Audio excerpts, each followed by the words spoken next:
Elles ne sont pas proprement parlées des institutions de crédit, mais elles leur ressemblent par le fait qu'elles collectent précisément les fonds des particuliers. Elles jouent le rôle d'immenses réservoirs pratiquement à la disposition de l'État. Les caisses d'épargne. Nées en Allemagne et en Suisse à la fin du XVIIe siècle, en France à partir de 1818, les caisses d'épargne étaient destinées, à l'origine, à permettre aux catégories sociales les moins favorisées de constituer un patrimoine. Mais les caisses d'épargne ont vu leurs attributions se transformer progressivement, et si aujourd'hui, elles ne sont pas devenues de véritables banques, elles sont sur la voie de le devenir. Les caisses d'épargne travaillent sur livret personnel. Chaque déposant a 1 ou 2 livrets nominatifs dont il garde la possession. Il y est inscrit ces opérations qui ne peuvent être que des dépôts ou des retraits.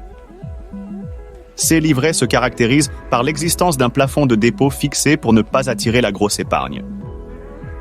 Privilège particulier par rapport aux banques, un intérêt est versé sur les fonds déposés auprès des caisses d'épargne, et ceci alors même que le déposant peut retirer à volonté, sans préavis, ces fonds. Autre privilège, l'intérêt versé sur les dépôts des livres roses, réservés aux agents ayant un faible impôt sur le revenu, est lié à l'évolution du taux d'inflation.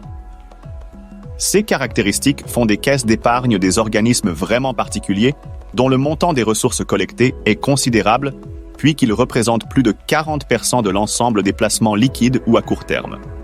Ces sommes énormes recueillies par les caisses d'épargne ne peuvent être gardées par elles et doivent être déposées à la Caisse des dépôts et consignations. La Caisse des dépôts et consignations. Créée en 1816 avec la mission limitée de gérer les dépôts légaux que devaient opérer certaines personnes, les notaires en particulier, et les consignations, c'est-à-dire les sommes qui donnent lieu à litige et dont on ne connaît pas encore le bénéficiaire, la Caisse des dépôts et consignations a vu son rôle s'élargir considérablement.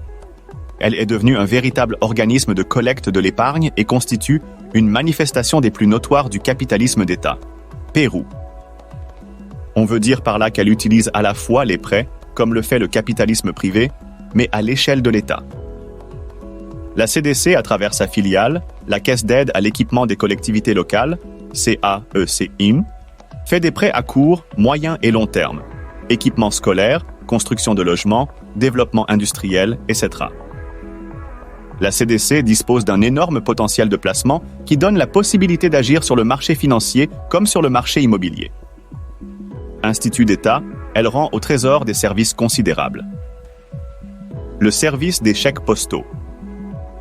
Le service des chèques postaux, qui existe en France depuis la loi du 7 janvier 1918, constitue un important réservoir de fonds, dont les commodités pour les déposants font concurrence certaine aux banques, ainsi privées d'une part importante de dépôts. On estime à environ 10% de la masse monétaire de la part de cette monnaie postale. Elle fait du Trésor public qui gère ce service, un véritable créateur de monnaie. Le leasing. Il s'agit d'une forme nouvelle de crédit par location pour financer les investissements. Le leasing se distingue d'une location pure et simple de matériel et d'une location-vente. Il met en présence 3 parties. Le constructeur, la société de financement, le locataire. Ce dernier choisit son matériel. La commande est ensuite passée au constructeur par la société de leasing qui reste propriété du matériel pendant toute la durée de la location, de 2 à 5 ans. À l'expiration du contrat, le locataire peut rendre le matériel, ou renouveler le contrat, ou acheter. Il peut y avoir aussi leasing immobilier. Cette forme de crédit a l'intérêt de faire passer dans les charges courantes de l'entreprise, au même titre que les charges d'exploitation, celles qui apparaissent ordinairement sous le titre amortissement. Une différence entre le leasing et l'amortissement est que le leasing oblige à une sortie de trésorerie, alors que l'amortissement n'est qu'une opération d'écriture comptable.